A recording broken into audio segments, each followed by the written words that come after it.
Unveiling the unseen, secrets of the East that were never meant to be found. You are listening to the Eastern Shadow. Disclaimer: this content involves supernatural horror and mature themes. It is not for the faint-hearted. Remember, just because you can't see it doesn't mean it's not there.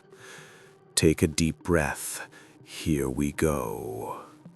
Ever felt a cold breeze in a room with no windows? Or that prickle on the back of your neck when you're supposedly alone in a hotel suite?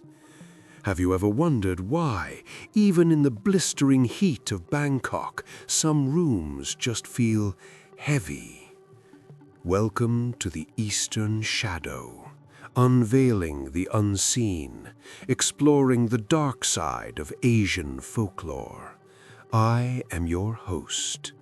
Tonight, we journey into the unspoken rules of Thai hotels and why you should always knock before you enter. You've finally landed. After 12 hours in a cramped middle seat, the humid air of Thailand hits you like a wet towel the moment you step out of Suvarnabhumi.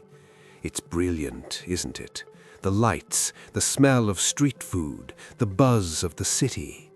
You've saved up for months for this trip, and you've treated yourself to a room in one of those grand old-school hotels near the river. Real colonial charm, you reckon. By the time you get to the check-in desk, it's well past midnight. The lobby is massive, all polished marble and dark wood, but the silence is thick. The receptionist hands you a heavy brass key, no plastic cards here, and gives you a smile that doesn't quite reach her eyes.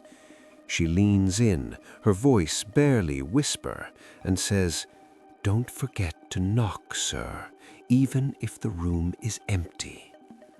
You laugh it off, right? You're an Aussie. We don't scare easy. You figure it's just some local superstition or a bit of quirky hospitality. You head up to the 4th floor. The carpet in the hallway swallows the sound of your boots. It's dim, the wallpaper peeling just a tiny bit at the corners, looking like dead skin. You find room 408. You're exhausted, your back is killing you, and all you want is a shower and a bed. You reach for the handle, but then you remember what the girl downstairs said. You hesitate. You look left, then right. The corridor is empty. "Struth," you mutter to yourself. What a load of rubbish. You decide to play along anyway, just for a laugh. You balled up your fist and rapped 3 times on the heavy timber. Knock, knock, knock. You wait. A second passes. 2. Nothing. Just the hum of the aircon from a nearby room. You chuckle at your own jumpiness, turn the key, and push the door open. The room is freezing. I'm talking bone-chilling, see your breath kind of cold. And that's when you smell it. Not the scent of cleaning products or old jasmine, but something sweet and cloying, like lilies left too long in a vase, like a funeral. You fumbled for the light switch, flipping it up. The lamp by the bed flickers to life, casting long, jagged shadows across the walls. The bed is perfectly made, the pillows are plumped, everything is in its place. But as you go to set your suitcase down, you notice something on the bedside table. A small brass bowl filled with water and a single withered marigold floating in the center. Next to it, a small plate of rice that looks fresh. You didn't put it there. The cleaners shouldn't have left it there. You tell yourself it's a welcome gift, some traditional Thai thing you don't understand. You move to the bathroom to splash some water on your face, trying to shake the unease. As you lean over the sink, the water starts running brown, then red. You shut the tap off, heart hammering against your ribs like a trapped bird. You look up into the mirror, expecting to see your own tired face, but you aren't alone in the reflection. Standing right behind you, tucked into the dark corner of the shower stall, is a figure. It's tall, impossibly thin, with skin the color of wet ash. Its hair is long, matted, and dripping wet, veiling its face. You freeze. Your breath hitches in your throat, and for a second, you can't even blink. You're staring at the mirror, looking at this thing standing right where you are about to step in for a scrub. It doesn't move. It just stands there, draped in that heavy, sodden hair, smelling like a stagnant pond. Your heart is thumping so hard you reckon it might actually burst out of your chest. You spin around, swinging your arms out instinctively, ready to tackle a burglar or a prankster. But there's nothing. The shower curtain is pulled back. The tiles are bone dry. The corner is empty. Bloody hell, you wheeze, clutching the edge of the sink. Your knuckles are white. You take a deep breath, trying to get your head straight. It's the jet lag, mate. That's all it is. 12 hours in the air, a bit of dehydration, and a creepy story from a receptionist. Your brain is just playing tricks on you, filling in the blanks with nightmares. You walk back into the main room, leaving the bathroom light on. You aren't taking any chances. You grab your phone to call down to the desk, maybe ask for a different room, but the screen is dead, completely black. You know you had 60% when you walked in. You plug it into the wall charger, but the little charging icon doesn't pop up. The outlet is dead too. Then the temperature drops even further.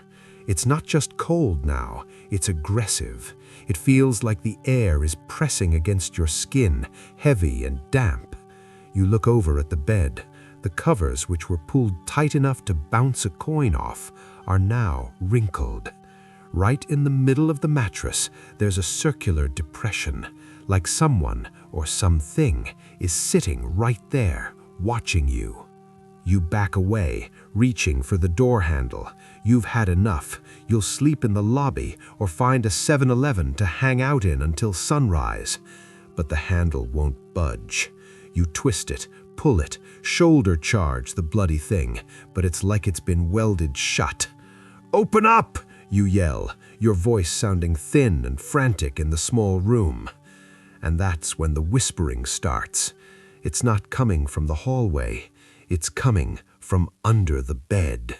A low, rhythmic chanting in a language you don't know, but you can feel the meaning in your gut. It sounds like a plea or a warning. It's the sound of someone choking on water, trying to speak through a throat full of silt. You remember the knock. You did knock, didn't you? 3 times, just like she said. But then it hits you. You didn't wait for an answer. In Thai culture, knocking isn't just about being polite. It's about asking permission. You're entering a space that's been standing there for decades, maybe a century. A space that's seen births, deaths, and things much worse. By knocking, you're telling the resident spirit, the Chow Ti, that you're just a guest. You're asking for a bed for the night.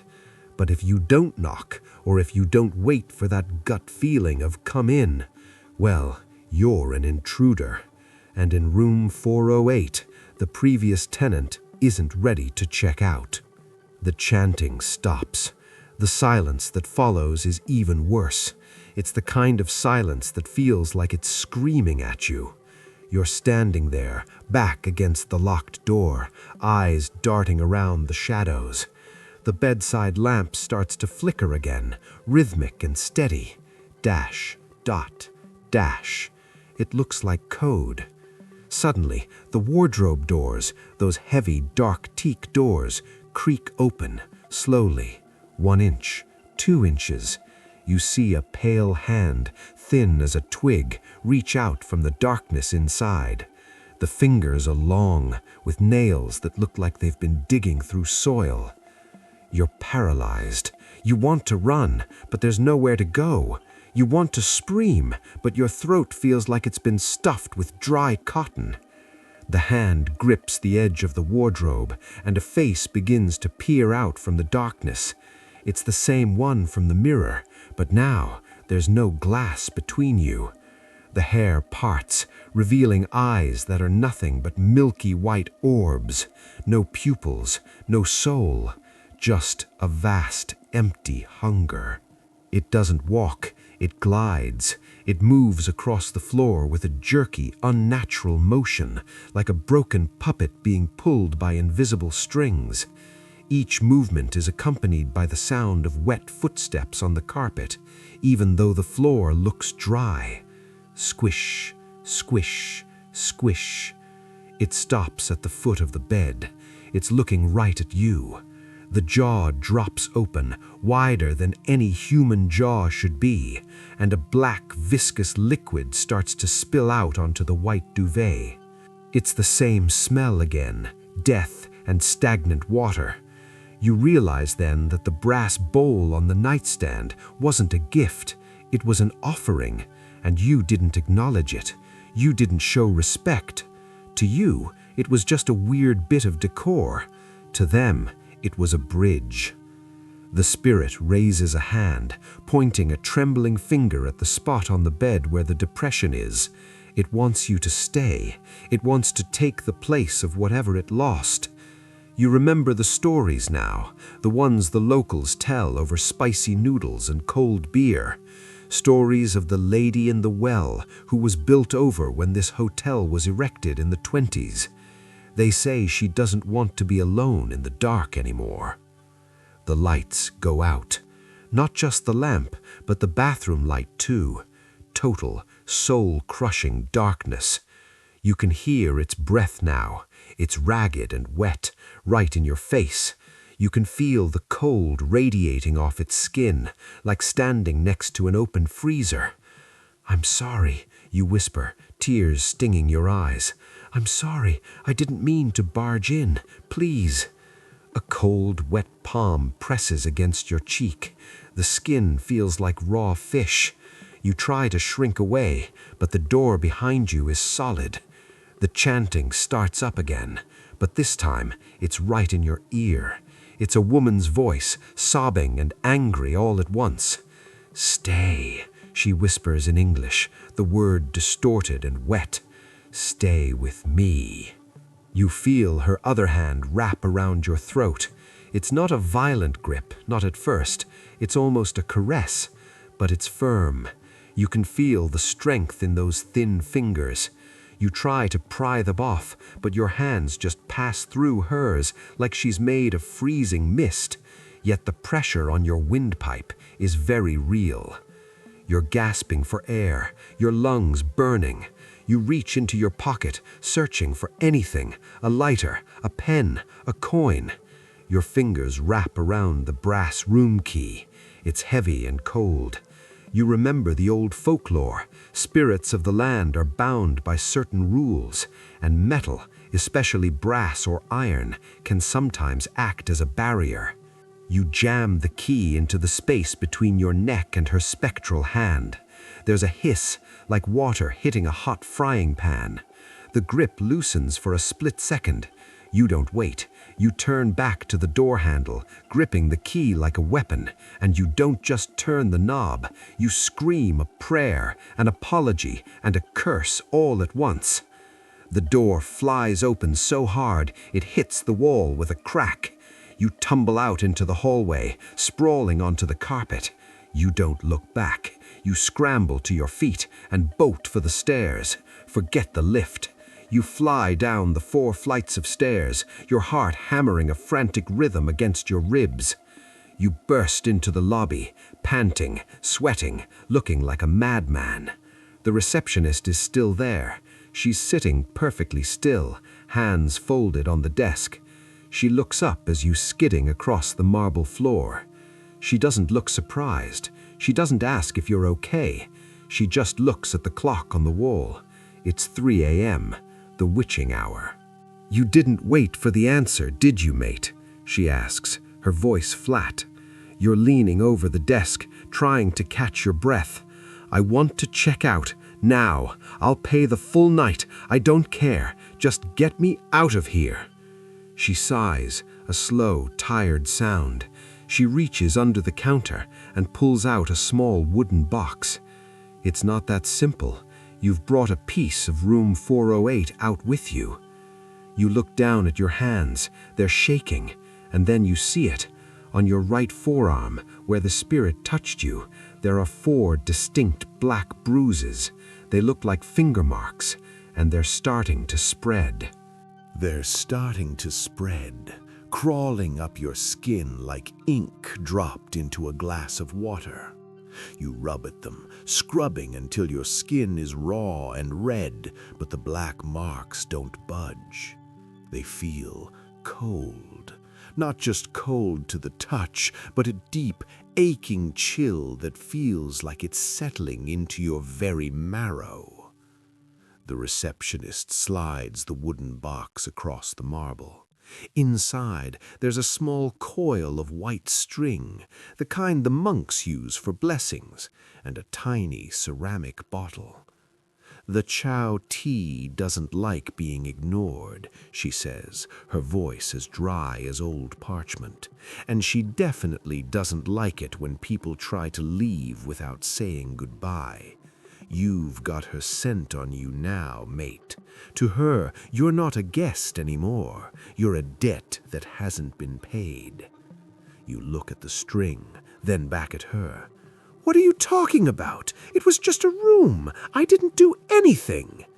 She finally looks you dead in the eye, and for the first time you notice how tired she looks.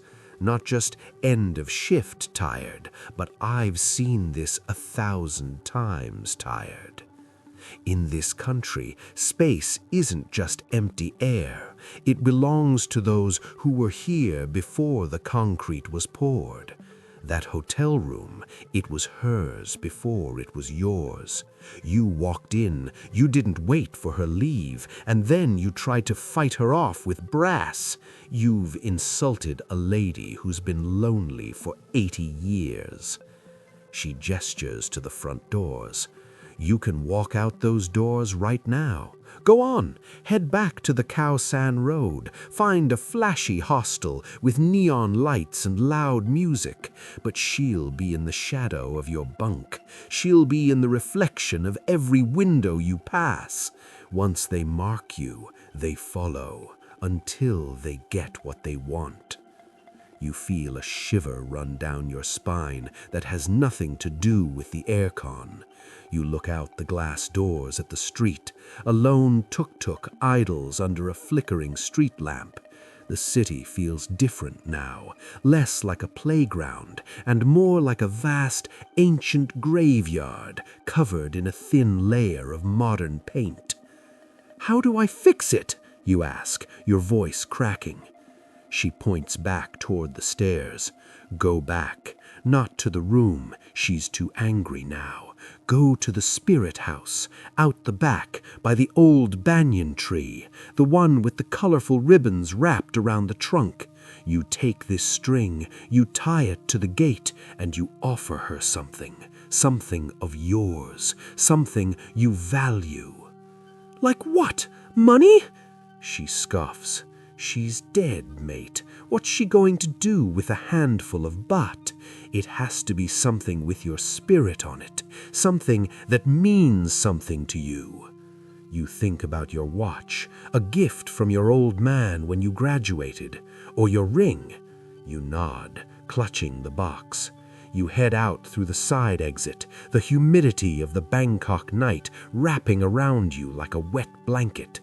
The back garden of the hotel is overgrown, a stark contrast to the manicured lobby.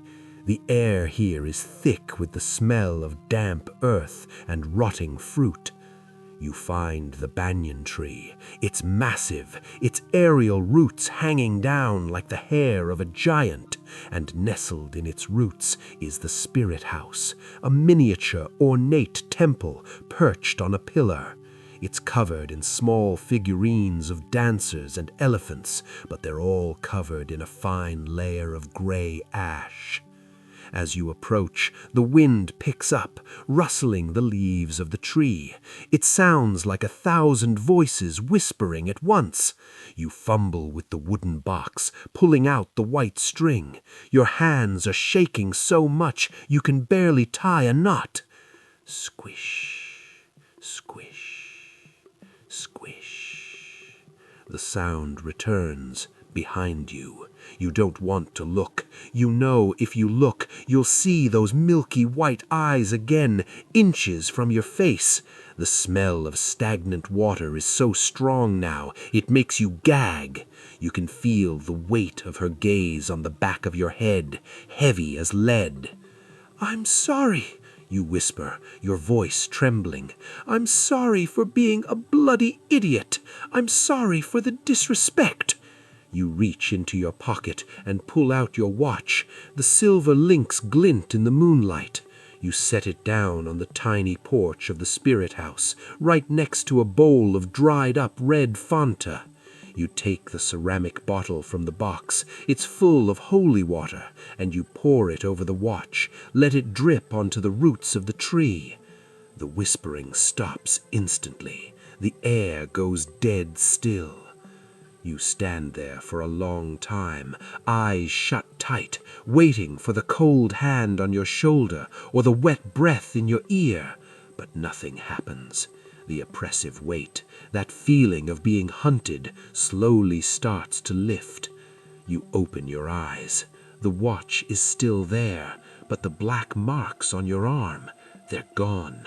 The skin is clear, as if they were never there. You breathe a massive sigh of relief, leaning your forehead against the cool bark of the tree. "Thank you," you mutter. You turn to leave, feeling 10 kilos lighter. You walk back toward the hotel lights, thinking about how you're going to book the first flight home tomorrow. No more old hotels, no more colonial charm. You just want to be back in a place where the only things that go bump in the night are the possums on the roof. But as you reach the side door, you stop.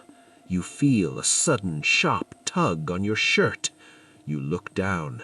A small, pale hand, the hand of a child, is gripping the hem of your jacket. You look up, and your heart stops. Standing in the doorway isn't the lady from room 408. It's a young boy, maybe 6 or 7 years old, wearing clothes that look like they're from the 1940s. His skin is dry, his eyes are normal, but he's weeping silent silver tears. "You gave her a gift," he whispers, his voice clear and hauntingly sad. "But what about us? There are so many of us under the floorboards." You look past him, into the darkened hallway of the hotel, and you see them, shadow after shadow, standing in the gloom. Some are tall, some are small, some are twisted into shapes that don't look human anymore. The hotel isn't just haunted by one spirit. The whole bloody foundation is built on top of them. The boy lets go of your shirt and points toward the lobby. The receptionist is gone. In her place sits a figure shrouded in a black veil, its hands resting on the desk.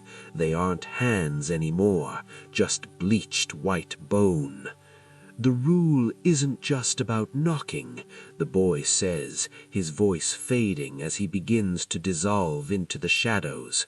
"The rule is about never coming back once you've seen what's behind the door." You don't wait for him to finish. You run. You don't go back for your luggage. You don't check out. You burst through the front doors and run until your lungs scream, until you find a brightly lit taxi on the main road. You tell the driver to go to the airport. You don't care how much it costs. As the taxi speeds away, you look back at the hotel one last time. It looks beautiful from the outside, all golden lights and grand architecture. But there on the balcony of room 408, you see a figure, a tall, thin woman in a sodden dress, waving goodbye with a pale, spindly hand. And you realize, with a jolt of pure terror, that you still have the brass key in your pocket.